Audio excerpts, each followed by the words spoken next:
అందరికీ నమస్కారం. ద్వాదశ రాశుల్లో ఒక్కొక్క రాశి ఏ విధంగా ఉంటుంది? ఈ ఫిబ్రవరి నెల మనకి మంచి జరుగుతుందా? ఎట్లా ఉంటుంది? అన్న విషయాన్ని ఆలోచించుకుంటూ వెళ్తే గతంలో కంటే ఇప్పుడేమైనా మంచి జరుగుతుందా? లేదంటే ఇలానే ఉంటామా? లేదు ఇంతకంటే ఇంకేమైనా తక్కువ స్థాయికి వెళ్తామా? ఇకనైనా మనకు మంచి రోజులు వస్తాయా? అన్నది చాలామందికి ఉత్సాహంగా ఉంటుంది తెలుసుకోవాలని. అయితే ఆ ద్వాదశ రాశుల్లో ముఖ్యంగా అన్ని రాశుల్ని లెక్క వేసుకుంటే ద్వాదశ రాశుల్లో కన్యారాశి కన్యారాశి వారి ఈ ఫిబ్రవరి నెల మొత్తం కూడా ఎట్లా ఉంటుందయ్యా అంటే మిశ్రమ ఫలితాలు వస్తూ ఉంటాయి.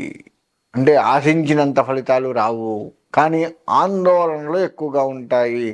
ఆందోళన పడకుండా ఆశించిన ఫలితాలు రాలేదు అని నిరుత్సాహపడకుండా ఉండండి, మీకు మంచి జరిగి ఆందోళన పడకుండా నిరుత్సాహపడకుండా వెళ్తూ ఉండండి, మీకు అంతా మంచిగా జరుగుతుంది. తద్వారా మీకు హాయిగా ఉంటుంది. కాబట్టి మీరు ఎక్కడా కూడా ఎటువంటి ఇబ్బందులు లేకుండా ప్రశాంతంగా ముందుకు వెళ్తారు. ధన వ్యయం బాగా ఖర్చు అవుతుంది. మీ ఇంట్లో శుభకార్యాలు చేస్తూ ఉంటారు, మధ్యలో ఆగిపోయే ప్రమాదం కనపడుతూ ఉంది. కొన్ని పనులు దగ్గరకు వచ్చి ఆగిపోయే ప్రమాదం కనపడుతూ ఉంది. కాబట్టి అటువంటివి లేకుండా జాగ్రత్తలు తీసుకోవడం ఉత్తమము. మీరు ఎక్కువగా దుర్గాదేవి ఆరాధన బాగా చేసినట్లయితే, అంతేకాకుండా శుక్రుడి యొక్క ఆరాధన, శుక్రగ్రహం యొక్క ఆరాధన బాగా చేసినట్లయితే తప్పకుండా మంచి జరిగే అవకాశం కనపడుతుంది. దుర్గాదేవే శరణం మమ, తప్ప ఇంకొకటి లేదు. ఆ దుర్గాదేవియే మిమ్మల్ని రక్షించేది. కాబట్టి దుర్గా ఆరాధన చేస్తూ శుక్రవార నియమాలు పాటిస్తూ ముందుకు వెళ్ళండి, మీకు మంచి జరుగుతుంది. అయితే మరి ఈ రాశి వారికి అందరికి ఇట్లనే ఉంటుందా అంటే కొంతమందికి మాత్రమే ఉంటుంది. కానీ అందరూ దుర్గాదేవి ఆరాధన తప్పదు.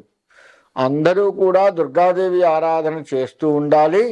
కానీ కొంతమందికి మంచి మంచి ఫలితాలు వస్తూ ఉంటాయి, కొంతమందికి మామూలు ఫలితాలు వస్తూ ఉంటాయి. ఈ మామూలు ఫలితాలు వచ్చేవారు ఎక్కడా కూడా ఆందోళన చెందకుండా ముందుకు వెళ్ళండి.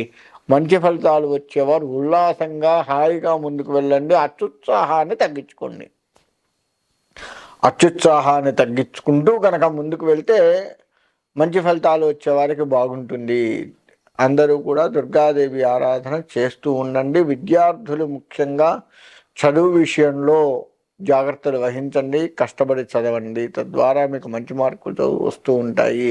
ఎవరికి కొంతమందికి బాగాలేదు అని చెప్పినా వారికి మాత్రమే. ఈ చదువుతున్నటువంటి వారు, బాగున్నటువంటి వారు ఎవరైతే ఉన్నారో వారు ఎట్లా అయితే చదువుతున్నారో ఆ చదువును తగ్గించకుండా ఇంకా పెంచుకునే మార్గం చేయండి, తప్ప తగ్గించుకోకుండా వెళ్ళండి. ఇక రాజకీయ రంగం విషయానికి వస్తే కూడా అంతే. ముందుకు వెళ్ళాలి అని వెళ్తారు, ఎందుకు ఆగిపోతారో తెలియదు, కొంత మేరకు వెళ్ళి ఆగిపోతారు.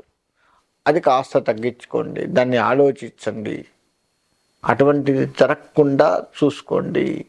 ఇక ముందుకు వెళ్ళే వారు అలానే ముందుకు వెళ్ళండి. శత్రుబాధల నుంచి జాగ్రత్తగా ఉండండి.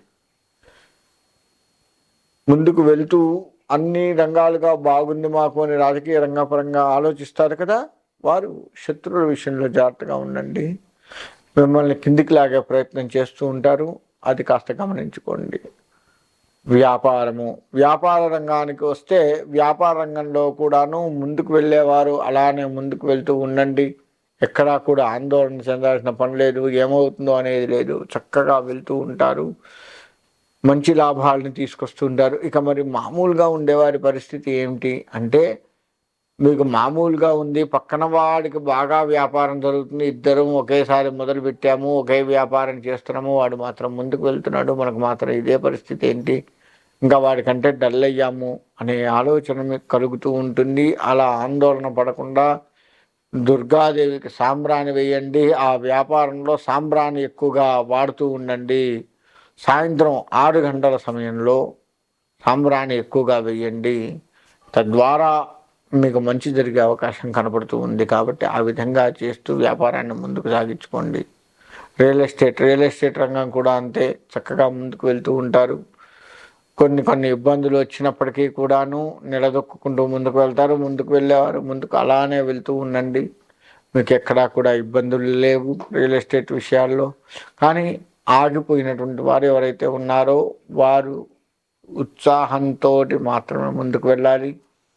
ఎక్కడా కూడా కుంగిపోవటం చేసుకోకండి. ఇంతకు ముందు లాభాలు వచ్చినాయి కదా, ఇప్పుడు రాకపోతే నష్టం ఏంటి? అంతకుముందు కూడా మనకు కొన్నిసార్లు ఇలానే జరిగింది లాభాలు లేక అనేది గుర్తు తెచ్చుకుంటూ చక్కగా ముందుకు వెళ్తూ ఉండండి. ఎక్కడ ఏ ఇబ్బంది ఉండదు. కాకపోతే సంతకాల దగ్గర కాస్త జాగ్రత్త వహించండి. ఆ విధంగా చేసుకుంటే రియల్ ఎస్టేట్ ముందుకు వెళ్తూ ఉంటాము.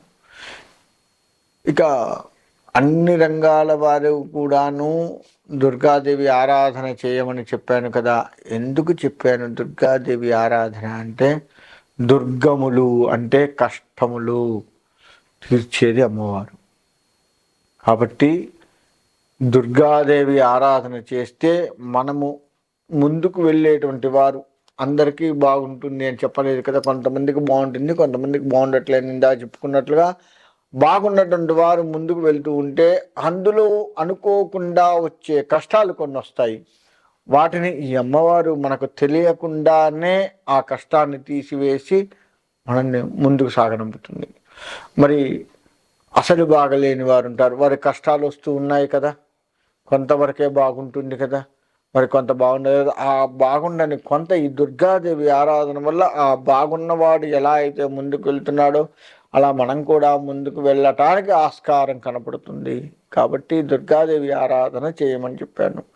ఆ విధంగా చక్కగా దుర్గాదేవి ఆరాధన చేస్తూ దుర్గాదేవి ప్రదక్షిణ నమస్కారాలు, దుర్గాదేవికి సంబంధించి ఏదైనా సరే అమ్మవారి దర్శనము, అమ్మవారి చీర కట్టియటము, అభిషేకం చేయటము, ఇలా ఏది చేసినా ఇబ్బంది ఉండదు. ఒకవేళ అమ్మవారికి చీర కట్టించాలి అనుకుంటే పసుపు పచ్చ చీర కానీ ఎరుపు చీర కానీ, ఎరుపు చీరలో పసుపు కూడా అంచు ఉంటుంది కదా, అంచు పసుపు వచ్చేట్లుగా ఉంటే ఇంకా మంచిది.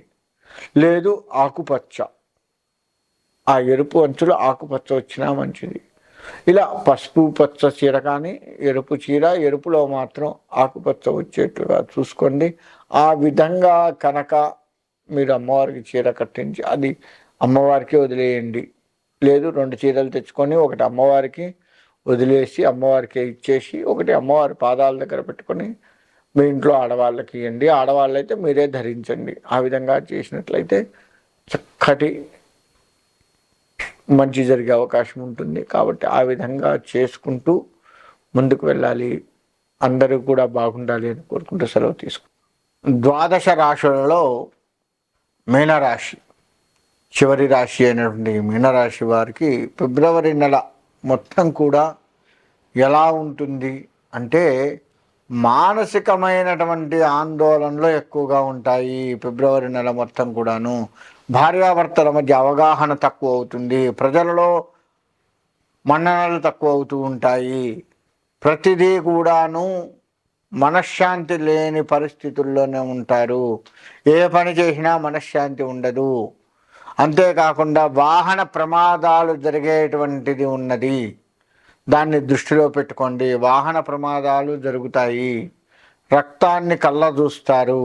కాబట్టి ఈ రాశివారు వాహనాలు నడిపేటప్పుడు, అది ఏ వాహనం అయినా కావచ్చు, సైకిల్ దగ్గర నుంచి లెక్క వేసుకుంటే హెలికాప్టర్ల వరకు వాహనమే కదా. ఏ వాహనాన్ని మీరు నడిపినా, ఏ వాహనము ఎక్కినా, నడిపేవారిని జాగ్రత్తగా ఉండమని మీరు ఎక్కి కూర్చుంటే మీరు నడిపేటప్పుడు జాగ్రత్తగా నడపండి.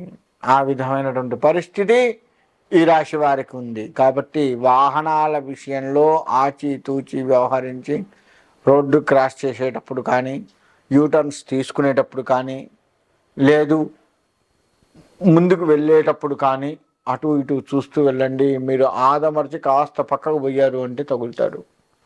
ఆ విధమైనటువంటి అనుకోని ప్రమాదాలు, వాహన ప్రమాదాలు కనపడుతూ ఉన్నాయి.